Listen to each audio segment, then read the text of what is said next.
At a time when rising prices are making grocery trips feel more painful than ever, one retail giant still promises low prices every day. Walmart is not just surviving, it is dominating, with over 4,700 stores across the United States and more opening every month. But Walmart did not become a household name by accident. Behind those rollback signs and blue vests are strategies that most customers never see. If you know them, you can shop smarter, spend less, and finally understand how Walmart really works. Ready to find out what the biggest store in the country is not telling you? Ever wonder why Walmart's store brand products taste almost identical to the name brands that cost twice as much? Here is the truth. Many of them are the exact same thing. Walmart's Great Value line is not just a cheaper alternative. It is often made in the same factories, with the same ingredients, and sometimes by the same workers. You're paying more for branding, not better quality. That creamy peanut butter you grew up on? Chances are the Great Value version came from the same production line. Take their potato chips, for example. Crispy, salty, addictive. These snacks come from some of the same facilities that produce big-name brands like Lay's and Ruffles. When you buy the name brand, you are paying for flashy commercials, colorful packaging, and big advertising budgets. Walmart skips all that. No billboards, no celebrity endorsements. Just the same crunch for half the price.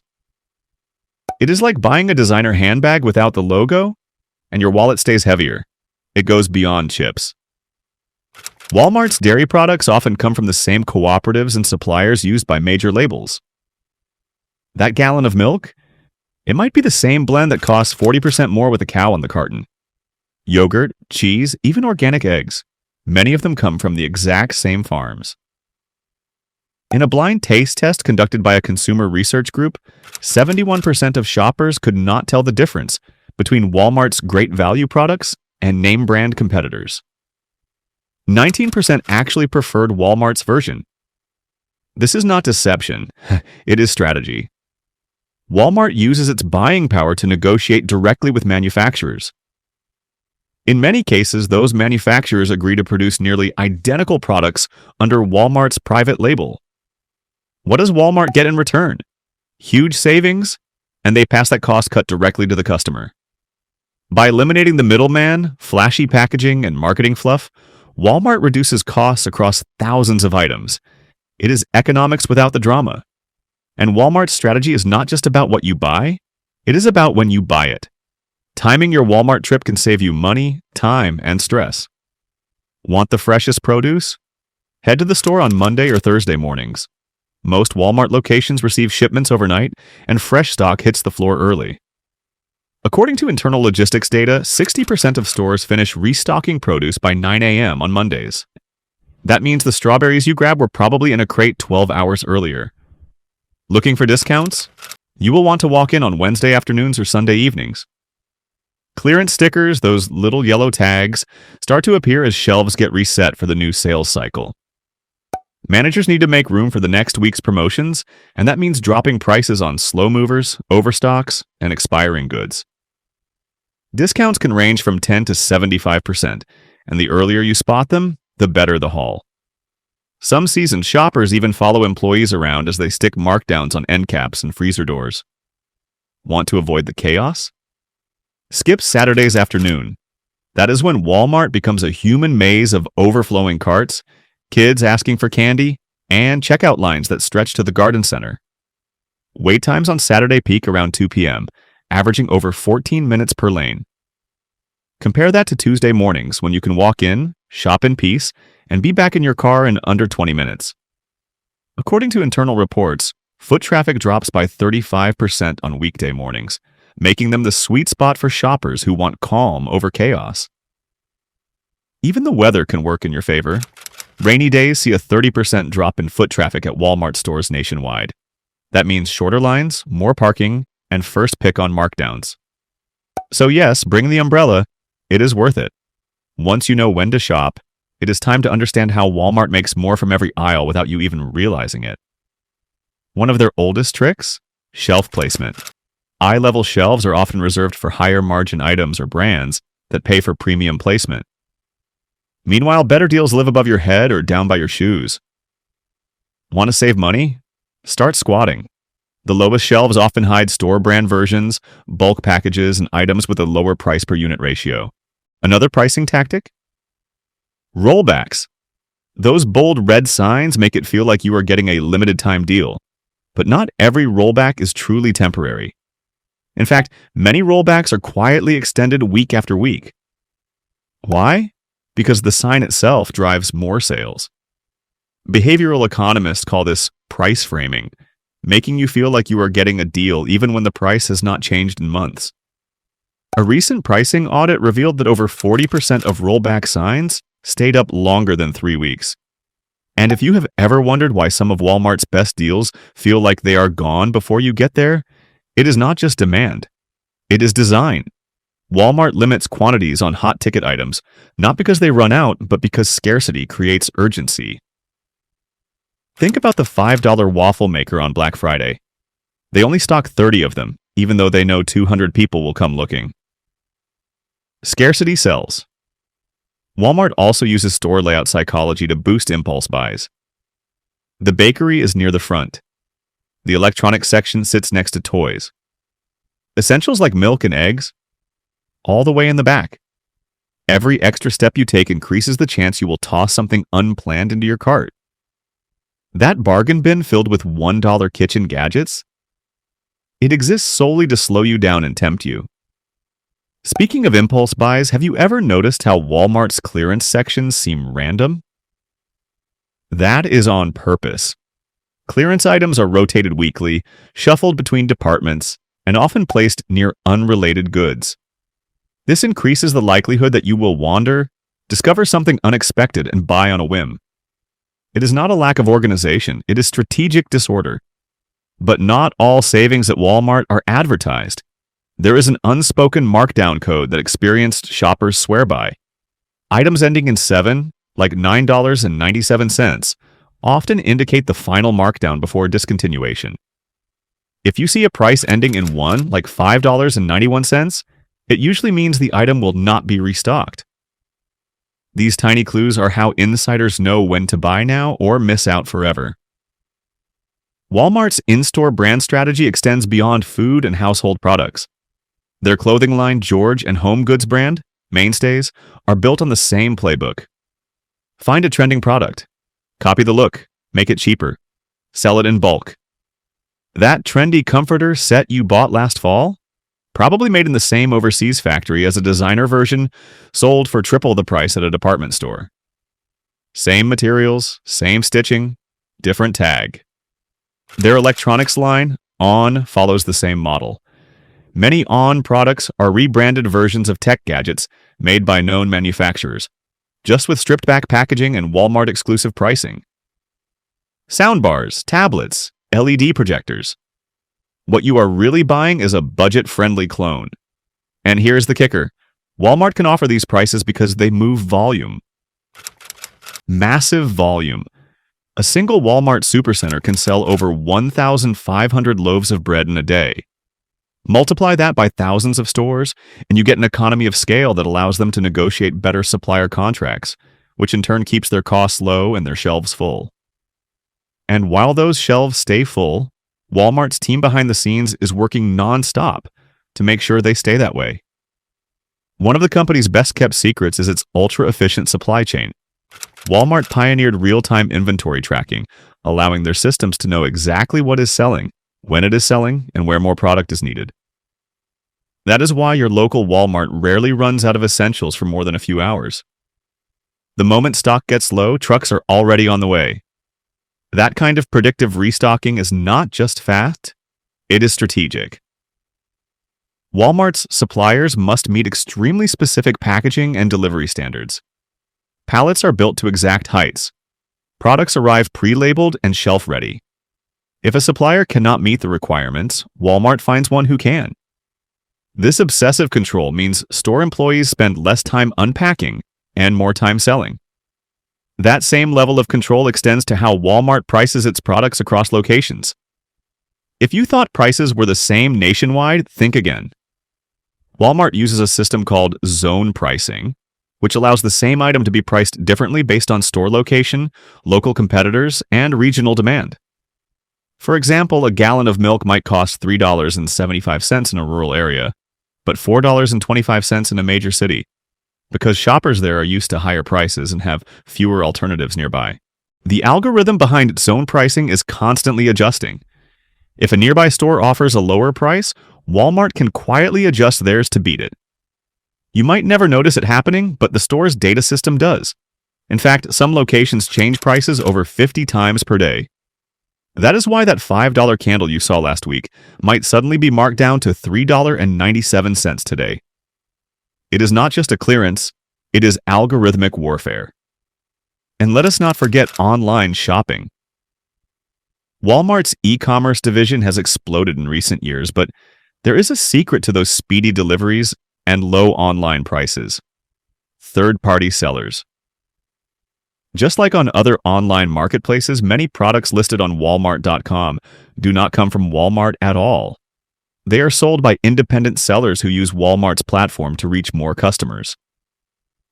That pair of slippers with the 2-day shipping badge, it might be coming from someone's garage in Nebraska. This system allows Walmart to massively expand its inventory without physically stocking every item. But it also means customers need to pay attention. Return policies, shipping times, and customer service all vary between Walmart direct sales and third-party sellers. Most shoppers do not realize that until there is a problem. And here is another twist. Many of those third-party sellers also list the same products on other sites, but they list them cheaper on Walmart.com to win the buy box. So the very same kitchen gadget could cost $3 less on Walmart.com than it does anywhere else, simply because that is the game. Walmart is also quietly investing in one of the most powerful customer loyalty systems in the retail world. You just do not see it the way you do with punch cards or flashy memberships. The secret is in the Walmart app. Every time you use it to search for an item, check prices, or scan a receipt, Walmart learns more about your habits. They track what you browse, what you buy, what aisle you linger in, and how often you shop. This data helps them tailor everything from coupon offers to store layout changes. That is why you might notice those rollbacks tend to show up right where your favorite products are. Or why the clearance aisle suddenly includes the exact kind of slow cooker you looked up 2 days ago. It is not a coincidence. It is behavioral targeting at the grocery level. Now, let us talk about returns. Walmart's return policy seems simple. Bring it back with a receipt and get your money back. But insiders know the real flexibility is even greater. For most general merchandise, you have 90 days to return an item. But for online orders, the clock does not start until the item is delivered. And if you lose the receipt, as long as the product is in their system and you have a valid ID, they can usually still process the return. And here is the kicker. Many returns do not go back on shelves. Instead, they are sold to liquidation companies in bulk. That means that coffee maker you returned because the box was damaged? It might end up in a discount bin, an auction lot, or a pallet heading to a reseller halfway across the country. In some cases, those items make their way right back to eBay, often listed by someone who specializes in flipping Walmart returns for profit. Walmart's lenient return system also has a lesser-known feature: the refund without return. If you report an issue with a product online, like a cracked container or incorrect color, Walmart will often issue a refund and let you keep the item. They do this to reduce shipping costs and avoid processing minor complaints. It is efficient for them and a bonus for you if you play fair. But play unfairly? Walmart tracks that too. Excessive refund requests, particularly with high-ticket items, can get your account flagged or even banned from online orders. Let us shift gears and talk about people. Walmart is the largest private employer in the United States, with over 1.6 million employees. But what most shoppers do not realize is how store employees are trained to interact with customers. From the placement of the greeter at the door to the location of employee break rooms, every detail is designed to keep staff present and visible. That is not just hospitality, it is loss prevention. Friendly engagement has been proven to reduce theft. If an employee greets you, makes eye contact, or offers to help, your likelihood of shoplifting drops significantly. Walmart knows this, and they embed it into store culture. Employees are trained to greet customers not just to be nice, but to be seen. The welcome smile is security strategy. Loss prevention goes further. Walmart stores use a combination of floor cameras, AI-powered monitoring systems, and plainclothes security to track suspicious behavior. But the most powerful tool is still the checkout lane. Self-checkout is monitored in real time by both cameras and software that detects irregular patterns, like scanning a $1 item and bagging a $20 product. When flagged, a light alert notifies the attendant, or the machine pauses with a polite but firm message. Please wait for assistance. And it is not just electronics or steaks that go missing. One of Walmart's biggest theft categories? Cosmetics. Small, high value, and easy to slip into a pocket. That is why you are starting to see locked displays in the beauty aisle or additional security tags on lipsticks. If it seems like overkill, remember, a single store can lose tens of thousands of dollars per year to theft. Nationwide, Walmart's shrinkage totals reach billions. But here is what is wild. Walmart actually counts on a small percentage of shrink. Their pricing models account for expected loss. So yes, that shoplifter might walk out with a $40 speaker, but the pricing algorithm has already distributed that cost across thousands of other items. It is not personal, it is math. All of these systems, stocking, pricing, data, staffing, and shrink, exist to serve one master formula: keep prices low, margins healthy, and stores full. You might walk into Walmart for milk and walk out with garden tools, socks, a scented candle, and a box of brownie mix you forgot you wanted. And that is the whole plan working exactly as intended. And while most customers walk out of Walmart thinking they just got a great deal, what they often do not realize is how much psychology went into every step of that shopping trip. From the color of the signs to the layout of the aisles, Walmart is designed to guide behavior. Studies show that yellow and red tags, like Walmart's rollback signs, trigger the brain's urgency center. It feels like a limited time offer, even when the price has not changed in weeks. That urgency pushes customers to act now rather than later, and more often than not, to buy more than they planned. Walmart's store layout is a silent but powerful influence. Essential items like milk, eggs, and bread are placed at the back of the store, requiring shoppers to pass dozens of high-margin products along the way. Seasonal displays are set up at key traffic choke points, near the entrance, along the main aisle, and next to electronics, to catch your attention even if you came in for batteries. End caps, the displays at the ends of aisles, are often the most profitable spots in the store. Brands pay Walmart for placement there, not because it looks nice, but because it works. And Walmart does not just sell you products. It sells manufacturers access to you. Shelf space in a Walmart store is real estate, and big brands pay rent. Those eye-level spots, they are often auctioned off in vendor negotiations. Want your cereal box front and center? Pay more. Want your laundry detergent near the best sellers? That costs extra. It is a silent auction for visibility, and it happens behind the scenes. The products you see first are not always the best. They are often just the ones that paid the most. This practice even extends to store audio. Ever notice how the music at Walmart is a little more upbeat than at other retailers? That is on purpose. Tempo affects shopping speed. Faster music makes people move quicker, which is useful during peak hours when the store wants to move traffic. Slower music keeps people lingering, which increases the chances of impulse buys. Even the temperature in the store is controlled to optimize comfort and extend time spent indoors. If you are not too hot or cold, you are more likely to wander, and wandering leads to spending. Then there is Walmart's hidden influence, its impact on entire communities. When a new Walmart opens in a town, local grocery stores, hardware shops, pharmacies, and clothing stores often struggle to compete. Prices drop, margins shrink, and many small businesses close within 2 to 5 years of Walmart's arrival. Economists call it market disruption. Walmart calls it efficiency. But the result is the same: consolidation of retail power into one place. At the same time, Walmart's presence often creates a ripple effect. Competing stores lower prices, increase sales, or offer better loyalty programs.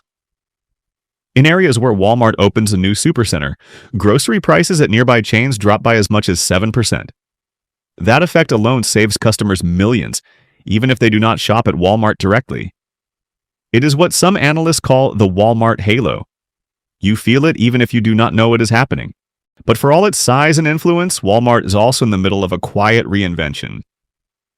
As more customers shift to online shopping, Walmart is blending its massive physical presence with digital tools. Buy online, pick up in store is no longer a bonus. It is the default. In many locations, Walmart associates now hand-deliver online orders to your trunk while you wait in a parking lot. They call it curbside convenience, but it is really just a continuation of their long-standing efficiency model. Get customers what they need with as few steps and as little payroll as possible. The company is also investing heavily in automation. Inside some distribution centers, you will find robotic arms, AI-driven forklifts, and conveyor belts that stretch the length of a football field. These systems can sort, pack, and ship thousands of items per hour. In stores, smart inventory systems monitor shelf levels and alert employees when restocks are needed. Some stores even test shelf-scanning robots that roam the aisles, checking for out-of-stock or misplaced items. It is not science fiction, it is Walmart's next phase. And yet, behind all the automation and strategy, the real driver of Walmart's power remains simple: volume. Walmart sells more groceries than any other retailer in the United States. It processes over 265 million customer transactions each week. It sells over 100 million bananas per year. That scale creates leverage, and that leverage creates deals. Manufacturers cannot afford to lose shelf space at Walmart. And that means Walmart can push for lower costs, faster turnaround times, and exclusive deals that no other store can match. That is also why Walmart often gets first access to limited edition products or early releases. From electronics to toys to holiday candy, if a brand wants a nationwide launch, Walmart gets first dibs. Those pallets of limited edition soda or early release video games? It is not luck. It is leverage. But Walmart's biggest secret might be the one customers never question: how easy it is to believe you're saving money even when you are not. Yes, prices are often lower, but Walmart's mastery lies in getting you to spend more than you meant to. A pack of socks, a six-pack of soda, a clearance bin find. It adds up. On average, customers spend 18% more than planned during a trip to Walmart. That impulse margin is baked into their model. The carts are oversized for a reason. The aisles are wide for a reason. The lighting is bright and even to reduce fatigue. Every detail is optimized to encourage browsing, and browsing becomes buying. That is why a trip for laundry detergent turns into a $90 checkout. And nobody complains because it all felt cheap. Even the final moments are engineered. Self-checkout lines are faster not just to move people through, but to reduce interaction. Fewer moments to second guess. No small talk to slow you down. Just scan, pay, and move on. The candy bars and hand sanitizers at the end are not just convenience. They are last-minute temptations, and they work. They bring in hundreds of millions per year in unplanned purchases. Walmart's secret is not a conspiracy. It is a system. A finely tuned machine where psychology, data, and design intersect with groceries, light bulbs, and underpants. It is why you always feel like you scored a deal, even if your receipt says otherwise. It is why you keep coming back. And now that you know the secrets, you might still shop there, but this time, you will do it on your terms. Because Walmart does not just sell things, it sells the illusion of control. And the more you know, the better you can navigate the maze with your eyes open, your cart steady, and your wallet just a little bit fuller.